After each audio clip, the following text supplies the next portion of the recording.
my brother Taylor is very long-winded.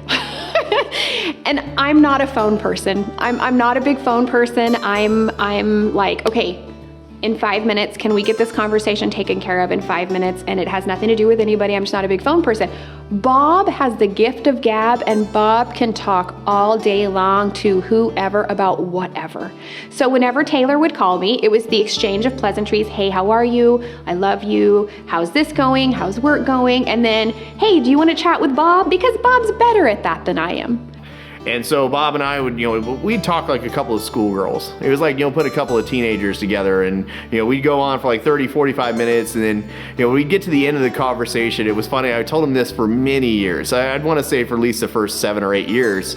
I'm like, okay, well, tell, my sister I love her, and tell the boys I love them, and I just like you. And he'd always, laugh at it. It was always our little joke.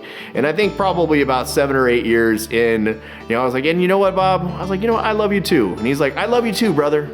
And, we'd hang up. And so after that, for, every time he and I would talk, which was quite often, we'd always tell, each other that we loved each other, so.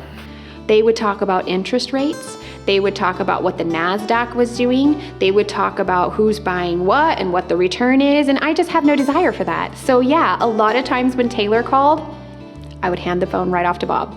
My daughter is the first girl out of our family. After she was born, I remember them taking her to a hospital room where they had to keep her warm. And there was a window on the entrance door, and I caught a glimpse of Bob's goofy face through the window trying to check the baby out.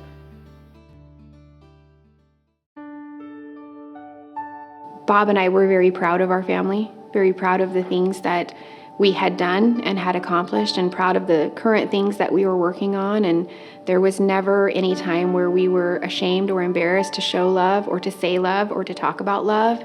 And I think that that really resonated with my family. That's so funny because he just started learning how to sign, and he even had his own little sign language handbook.